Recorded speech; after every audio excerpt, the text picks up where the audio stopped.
8:55 to go fourth quarter. Staples Center, and it's just gone final. The Nets upset the Blazers on the road. Beat Portland 119-115. Game could have middled this one. Fezzik, this would be a Fezzik play. Total went from 231.5 up to 240.5. Falls in the middle at 234. Mr. Steve Fezzik, do you have anything on that total, Nets and Blazers?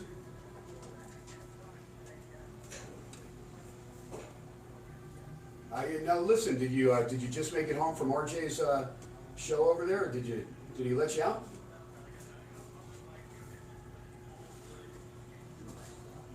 All right, because I know as soon as we're done here, Brad's got to go back to that studio. He's got to put in some prep work for Tuesday's College Dream Pod.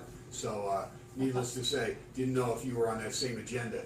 But hey, you know what? It is what it is. When you're working a national show, you know you can never be over prepared. And so therefore, RJ will make sure that you guys are ready for the show each and every day, and that includes Saturday and Sunday when you're not doing the show. Although you have stepped in with Bernie Fratto as well, and so has Brad. Brad, you actually hosted that show. Yeah. The best of Straight Out of Vegas. Straight Out of Vegas. It was a good show last week with Mr. Steve Fezzik. We had never done that before. It's a great show because Fratto wasn't there. Oh, jeez. I got to get that in. Bernie listens to Sports X Radio. You kidding me? It's good it's good to humble. Bernie is the man. I'm a huge fan of Bernie Fratto. Do you have one of those signs? Did he give you one of those signs? No, yes. Bernie Fratto is the man. I have a T-shirt. Do you? Yeah, I like it. Yeah, he gives them out, man, everywhere he goes. Bernie Fratto is the man. He actually did give me a great T-shirt. Bernie, of course, doing Detroit sports for a long time, but he gave me Detroit Lions preseason champs 4-0, and I got that T-shirt. And he said back when he was there, and people actually wore that, whatever it was, 2000, whatever, they wore that shirt. They were asked to leave or cover it up. I mean, literally, like, because they were wearing these preseason champ shirts. Just great, man. All right, Mr. Fezzik, I know you're ready to roll. You did have a night off last night. Yvette, your wife, was able to actually spend some quality time with you?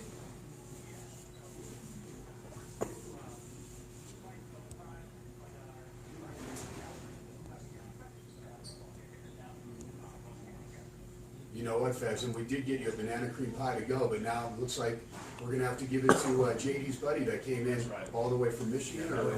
Or Omaha. Omaha. Came in from Omaha, okay. Yeah, so just left Rosenblatt Stadium, came right here to the studio, didn't even stop at JD's house to hang out. Of course, he would have gotten suckered into babysitting duties for the next 3 days if he had done that. So, works. Must be his second time out here. He learned from that first time. All right, here we go. NFL, and we're going to roll on through this with the Chiefs and Titans being the first game. Chiefs up to 649.5. Mr. Fezzik, we start with you.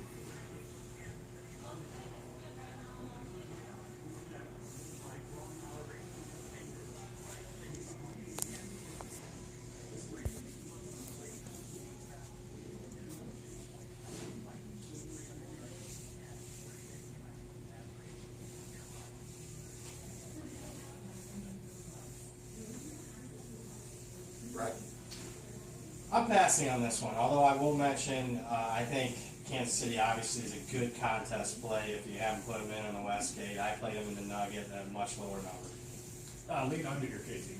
Lean under. I'm going to take Kansas City. I know it's a square play, but what the heck? You know what? You give me Mahomes, and you've got these 4 speedsters. Watkins back now. I mean, Cole Hardman's really impressed me this year, and now Tyreek Hill seems to be in just outstanding shape there. I mean, just watching him run last week just to catch up to Damian Williams, who's running that long touchdown run. That was just fantastic. I really think this KC team sees that the Raiders have won and they're over 500, and they say, man, we better put some separation between ourselves and the silver and black. So I think KC's going to get the W. Tannehill's done a decent job, but this offense still is inconsistent. The defense not as good as I thought they were. Titans at home, no big bargain anymore. I'll take Chiefs as well. Bills and Browns. Browns minus 2.5 to 3, 2.5 minus juice some places, but minus 3 even money a lot of places. Total of 40. Guys, how many times we got to get smacked over the head with the Browns? I mean, I want to take them again. I mean, Mayfield shaved the porn stash. I think that could have been the key right there. That's a big deal.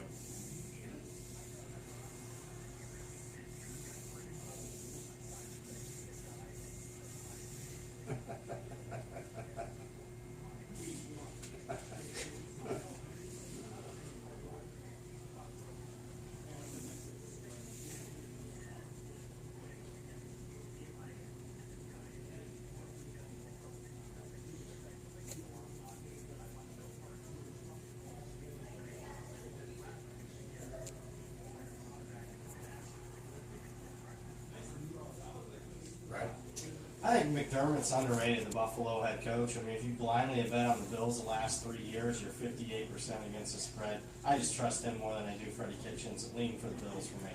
Pass as well, KT. I trust any criminal in Leavenworth more than Freddie Kitchens. Are you kidding me? That guy's absolutely He's a a train wreck. horrendous player. Wow, incredible. And of course, Mayfield wanted him to be the head coach. Cardinals and Buccaneers. Look, this Cardinals team playing pretty good ball. Kyler Murray has stepped up. He's matured big time. Buccaneers just snake bitten. I mean, this team getting jobbed by the officials. Can't even win a coin flip in Seattle. I mean, couldn't even get me to cover last week. Why? Because Seattle, Myers misses the field goal. Could have won by 3, but no, had to win by 6 and push that number that I got last week. Buccaneers minus 4.5 at home in Tampa. 52, Mr. Fezzik. Only 1 year wins. Only 1 year wins.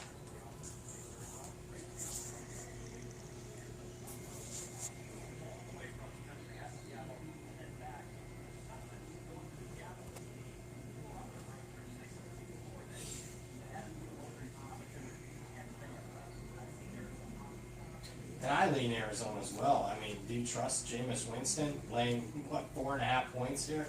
I certainly don't. Kyler Murray's been relatively consistent. Give me the Cardinals.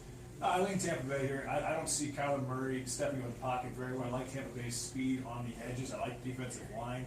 I think that Arizona has, they do have talent at wide receiver, but not as much as Tampa Bay does compared to Arizona secondary. I like Tampa Bay with the points, or keeping the points. And I do trust Jameis Winston in a race with Freddie Kitchens, that's for sure. So I'll trust him more than Freddie Kitchens. They're not playing the Browns, but look, I get the bet with RJ for 1,000 that the Cardinals don't win 6 games. So I need the Buccaneers just to take care of business. I'll just watch them hopefully win the game. I don't care if they win by a point. I'll stay away. I think the Bucs can win this game, but I respect what Kyler Murray's doing with that Cardinals team. They're playing with a lot of heart, and Kingsbury's got them meshed together pretty well in his first season there. Giants and Jets want no part of either one of these teams. Yes, they're both playing in my home state of Jersey. MetLife Stadium. Giants 3-point favorites, 44.5. Only the Giants can find a way to get the stupid score up at the end. For anybody that had the under in that game, boy, you got it by a hook up until that last play. Brad would have got it. Giants minus 344.5 against Darnold and the Jets. Yeah, 3, I don't want anything here to do with either team at this point. Can you trust either quarterback? I mean, certainly not Daniel Jones, who's been a turnover machine. I'm passing.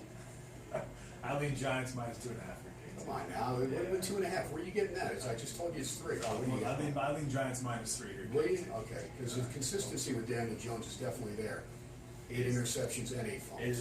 It's not about consistency with Daniel. I just think they have better players across the board. I like the addition of Leonard Williams. Sam Darnold has been worse than Jones, in my opinion, thus far. And Saquon Barkley, assuming he is healthy, is going to be tough for the Jets to stop compared to later. The acquisition of Leonard Williams, where did he come from? He came from the Jets. Yeah, that's a great move. Okay, I just wanted to make sure that they're getting good quality players coming over from the other garbage team in New York. Unbelievable. Falcons and Saints. Whoa, you got Steve Fezzik on the line. Do I do? Yeah. Fez, are you even into this game at all? He said pass. Yeah.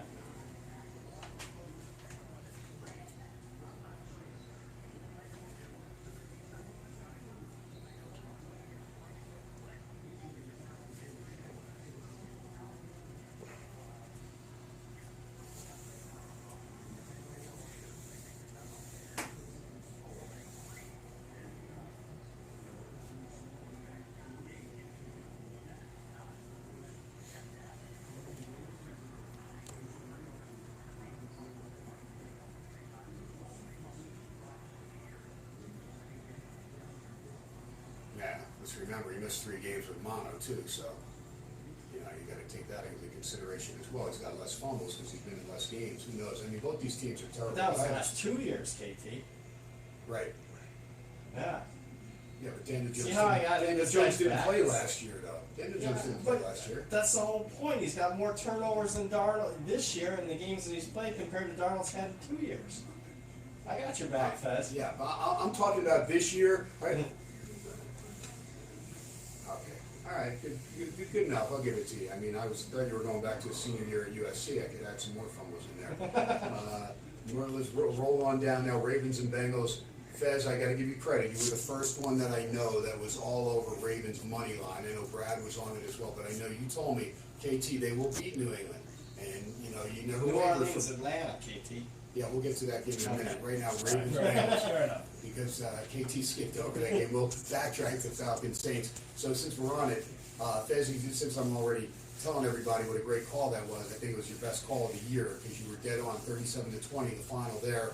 Your take on the Ravens now. Did they have a letdown? And they played a close game with Cincinnati. I think the yardage a little deceiving when they beat them the first time by a touchdown. Didn't cover this 10-point number, which they're laying right now. Total of 45 from Cincinnati against the winless Bengals.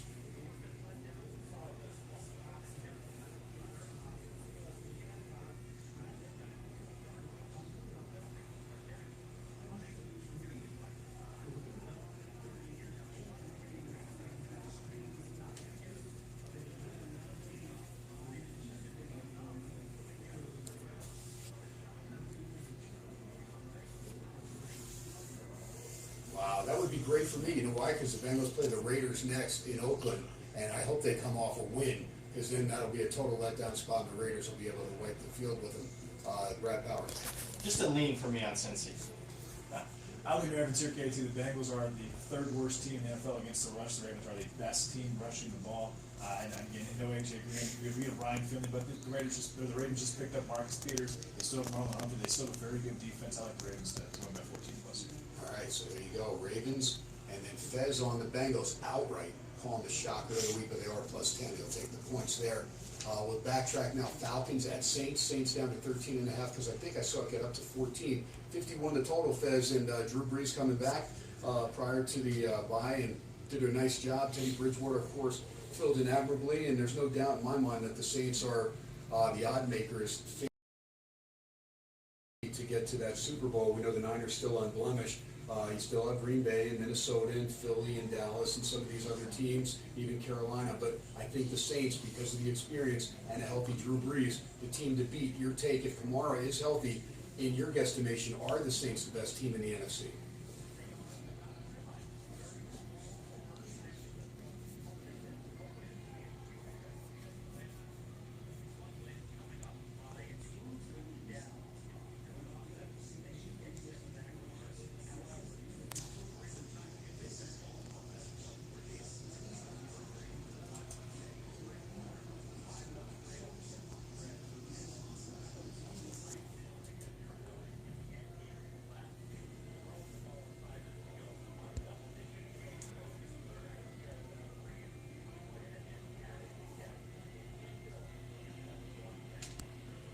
Yeah, I'm on Atlanta too here. I just think if there was give up in Atlanta, it would have happened in their last game against Seattle when they're down 24-0. They had a backup quarterback. Getting Matt Ryan back should give them a little bit of confidence. I'm on the Falcons.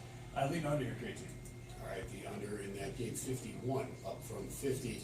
Panthers and Packers. Packers, of course, looking rather pedestrian in L.A. after the win in Kansas City, then, of course, going and getting throttled by the Chargers. Chargers only giving them 54 yards in that first half of play. Packers are -5, 47 in total. They got Devontae Adams back, but that didn't help much last week.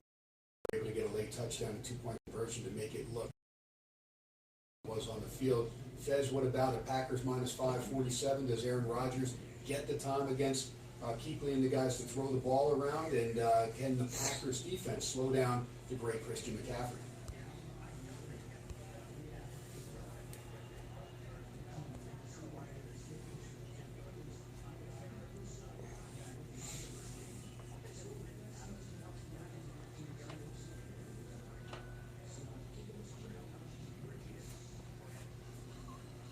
And I'm on Carolina too here. And you got the number 5 rushing offense for the Football Outsiders in Carolina against the number 26 rush defense for Green Bay. I just think it's a mismatch in the line of scrimmage. McCaffrey will have an MVP type of game in this one.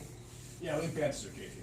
Wow, all right, so a lot of Panthers right there backing Packers -5, 47 the total. One I'll stay away from, especially if the Badgers don't end up covering, because then I'll have to be rooting heavily for the Packers to make Christina happy back at the household. But if money comes into play, and I do like Christian McCaffrey, he's one of my favorite players in the NFL, and watching a special on him where he studies Bruce Lee, not just the movies, but the books, the mannerisms. He goes back. His dad, Ed, was a big Bruce Lee fan, and it's been something through his upbringing that he has learned a lot of different things as far as philosophy from the great Bruce Lee. Christian McCaffrey, one of the better running backs in the NFL. Lions and Bears, a big one for both these teams. Bears, can they get a W at home? Trubisky under a lot of pressure there, as is Nagy and the entire Bear organization. Meanwhile, the Lions, the best 3-4-1 team you'll ever see, had a chance to beat the Raiders, or at least tie it on the final play, got jobbed in Green Bay, had the 101-yard return from Kansas City in a game they could have won. 3-4-1, this team could easily be 6-2. We know they blew the 18-point lead in the fourth quarter against Arizona and settled for a tie in the opener. Bears -2.5, 41 the total. And look, Khalil Mack and company, I think they're good, but without Hicks, I'm still thinking that that Stafford will have enough time to pass. Fezzik, I'm going to be on the Detroit Lions, and I know a lot of people will probably be on the Bears, but I just think Detroit needs to right the ship here if they're going to have any shot at the postseason.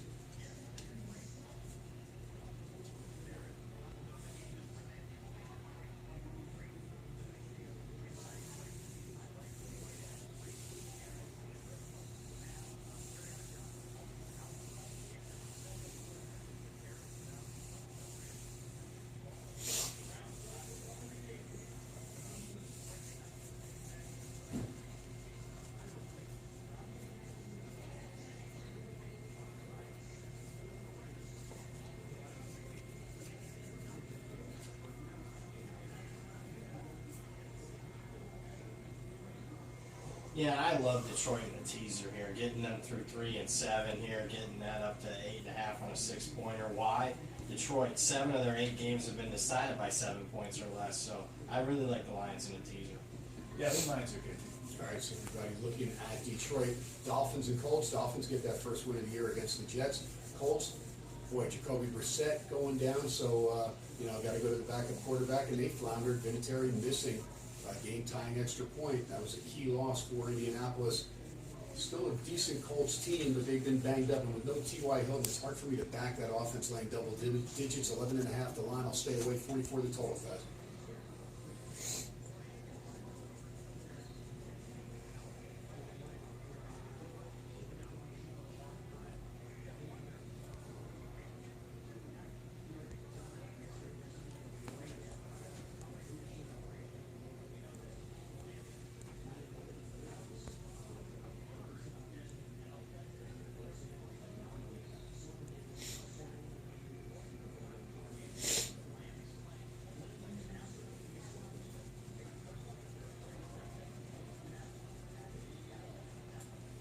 You get agreement from me, Fez. Miami's the play here, and can you really trust Indianapolis laying points here with a kicker in Vinatieri missing 10 total kicks so far this season?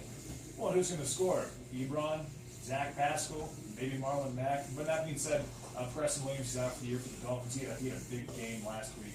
I think DeMonte Parker does pretty well. I actually like the under here. Yeah, I can't disagree with that. Total of 44 from Indy. Rams and Steelers. Steelers banged up. Connor's going to miss. And last I heard, Juju Smith-Schuster was questionable. Rams -4 in this game. They're going to be without Brandon Cooks. 43.5 the total. Rams off the bye. Fez, boy, I want to lean Rams. The Steelers somehow found a way to get their record even up, and I know a lot of sharp money are going to be on Pittsburgh. But without Connor, and if Smith-Schuster doesn't go, man, it's really handcuffing that off. You probably going on the Steelers.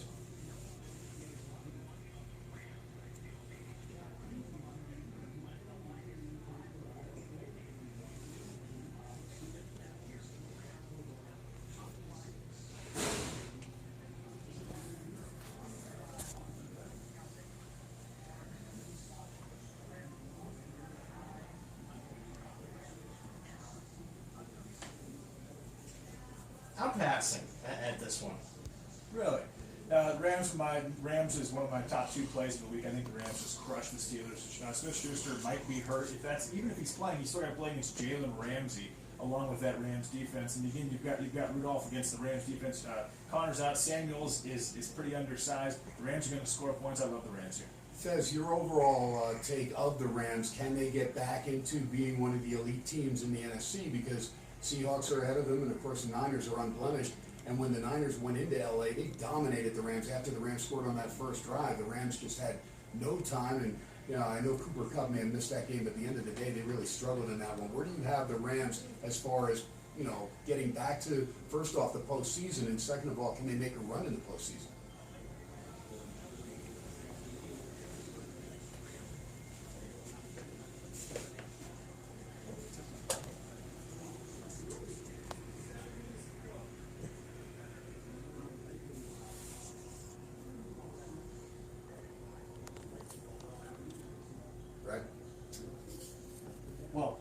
You already went to me, pass. Did I go? Yeah, yeah. Okay, I just You're figured. good. All right, I just figured I'd get it out You, there. you did mention the Vikings, though. No, get into the Vikings Yeah, and then the Monday night game. I'm saying as a contender in the No, NFC. no. Oh, well, you know, they definitely are a contender. I mean, when they're healthy, when Adam Thielen, who's not going to play this weekend, is healthy, you know, I like the Vikings. And when you have Diggs and Thielen on opposite sides, and they're going to be in Dallas, they're going to catch a full field goal, 48 to total. I just think Thielen's too important a part of that offense for me to take the Vikings. And, you know, otherwise, I would take a shot. They gave that game away in Kansas City last week. I thought they were in control of that game for a while and then just let it get away and lose on the last second field goal. The defense is still solid enough to give Prescott trouble.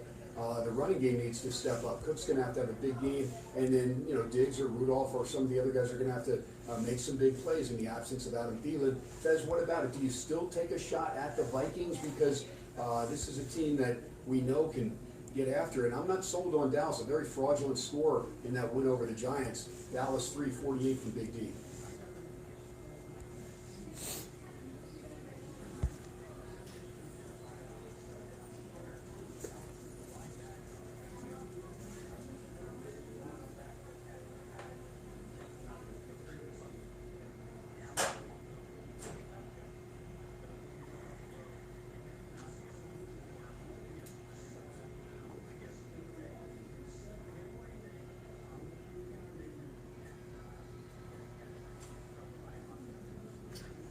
I'm against you, Fez, here. Give me Minnesota.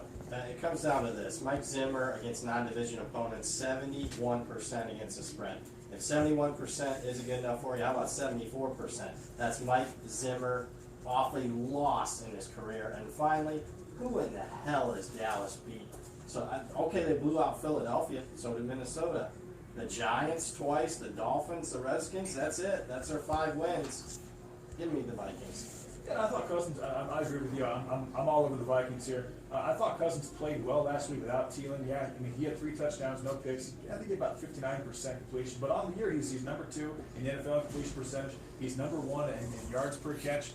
That Vikings defense before the long run from Williams, they'd only give up 1 run all year over 20 yards and 1 touchdown on the ground. They played together for a long time. I think it's a matchup well like the Vikings. All right, got 1 minute to go, guys. Got to get all your opinions in on the Monday night game. Seattle and San Francisco. Niners minus 6.5, 47.5. Oregon State with a pick 6, back within 6 in the game against Washington.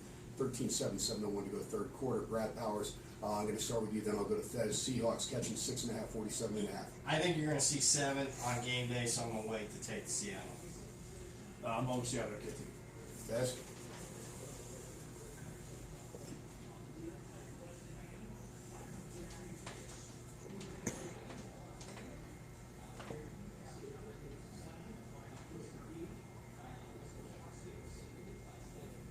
I agree with you there. As far as for San Francisco, Matt Breida, outstanding running back, but getting Tevin Coleman. Let's remember how good Atlanta was a few years ago when you had the combination of Freeman and Coleman. Coleman's one of the best receivers ever in the backfield. I think San Fran will click on all cylinders. They'll take out a Seattle team that's avoided several close losses, pulling out wins like last week against Tampa.